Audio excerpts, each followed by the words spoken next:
जैसे कुछ लोग बाहर से आते हैं, जैसे झलवा है या और दूर से है, प्रीतम नगर है, कोई नैनी से आते हैं। आपकी सुविधा के लिए यहाँ पर रहने की जगह है। बस निवेदन इतना है कि आपके ऊपर जितना एग्जैक्ट खर्च होता है कहीं पर जाइए। हम आशा करते हैं कि उतना आपकी तरफ से मदद होगा। अगर नहीं हो सकता है वास्तव में तो उसकी व्यवस्था मैं करूँगा, लेकिन ये आवश्यक है कि समय से आइए। जल्दी आने में कहीं मोटरसाइकिल फिसल न जाए, तेज न चलाइए, सावधानी से चलाइए। ये जो शरीर मिला है बड़ा इसका मूल्य है, इसकी कितना मूल्य है आंका नहीं जा सकता। लेकिन अगर पूरे लगन से आपने क्रिया योग 2 सप्ताह भी सीख लिया तो इसके प्रभाव को कभी भूल नहीं पाएंगे। आप 2 हफ्ता स्वादिष्ट खाना खाएं, उसके प्रभाव को भूल जाएंगे या उसकी निंदा करेंगे कि बड़ा नुकसान कर दिया, गैस बन रही है, सुस्ती आ रही है। 2 सप्ताह कोई संगीत सुने आप पूरे लगन से तो उसकी शिकायत कम होगी। हाँ, ये होगा कि मन भ्रमित हो सकता है। बार बार किसी चीज़ को गाइए तो लगता है कि वो सही है। इस तरह से अनेक समय अज्ञानता का विस्तार हो जाता है। बार बार कोई चीज़ कहिए, गाइए, सुनिए तो अज्ञानता का विस्तार हो जाता है।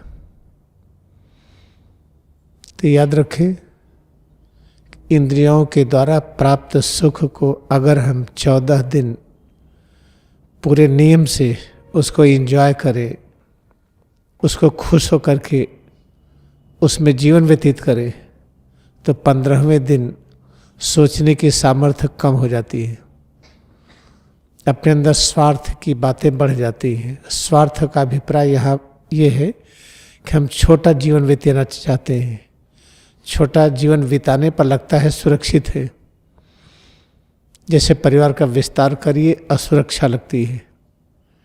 कोई घर में अकेले रहे, वो हो, पत्नी हो, 2 बच्चे हो, तो लगता है सुरक्षित है हम।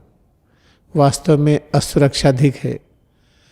अगर 2 भाई रहे, दोनों की पत्नी, दोनों के बच्चे 2-2, तो लगता है कि कुछ अब सुरक्षा घटी है, इनसिक्योरिटी घटी है, क्योंकि बंटवारा हो रहा है। कल्पना करिए कि अगर पूरी दुनिया के साथ रहना हो तो अधिकांश लोग तो घबरा करके हार्ट अटैक हो जाएगा। लेकिन अगर इस पृथ्वी पर रहकर अगर हम इस तरह से रहने में खुश हो जाए कि पूरी दुनिया के साथ हैं, कोई अपना खाना रखा है, कोई भूखा या खा लिया, तो हमारी ताकत बढ़ जाए।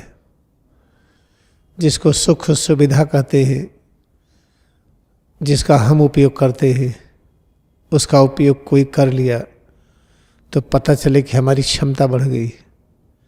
अगर ऐसा जीवन हम बना ले तो पृथ्वी ये स्वर्ग की तरह दिखाई पड़ेगी।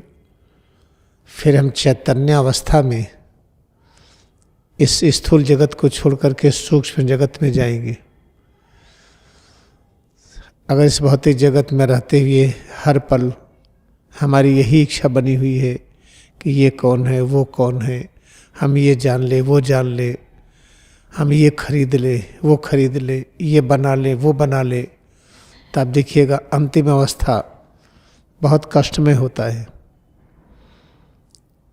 फिर उसको जाते समय बहुत कष्ट होता है।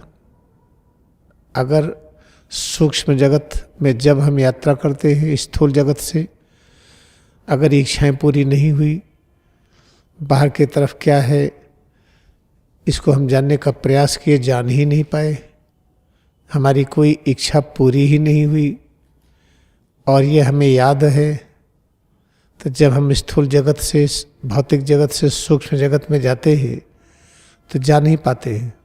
फिर कोमा में आ जाते हैं और बहुत दिनों तक उसी में पड़े रहते हैं।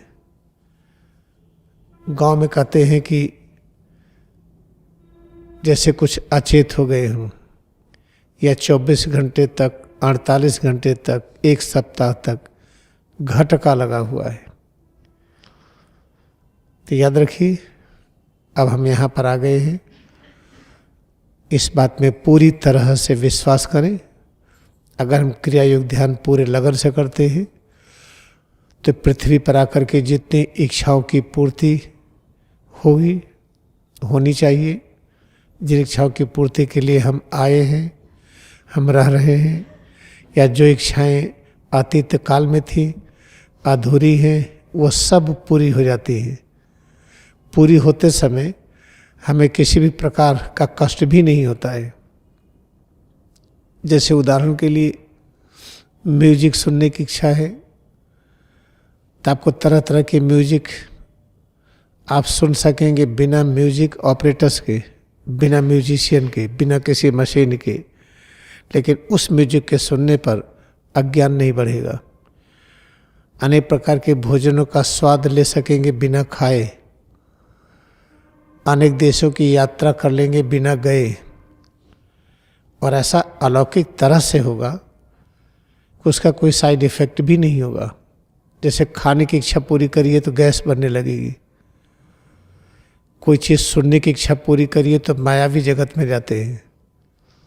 बहुत ज़्यादा घूम करके जगह को देखने लगिए तो रात में वही स्वप्न देखेंगे। लेकिन क्रिया योग ध्यान में जब हमारी सभी प्रकार की इच्छाएं पूरी होती हैं तो उसमें किसी भी प्रकार का साइड इफेक्ट नहीं होता है।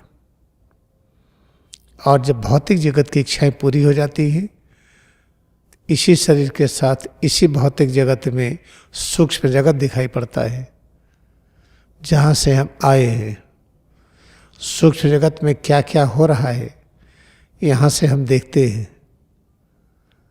और ऐसे देखने के बाद फिर हम आराम से जब चाहे सूक्ष्म जगत में जाते हैं, फिर वापस आते हैं। तो निष्कर्ष क्या रहा कि हम क्लास में समय से आए, पूरी लगन से जितना हो सके अभ्यास करें, आते समय पूरे सावधानी से आए। आबादी अधिक है, भीड़ अधिक है, दिक्कतें होंगी आने में, कुछ मिनट पहले चले।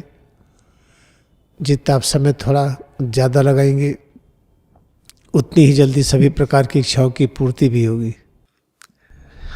आइए हम नमन करें, क्रिया योग ध्यान में अपनी भक्ति को नमन करें। अब हम बैठेंगे। Now we will sit. आंखें खोलें, ओपन आईज।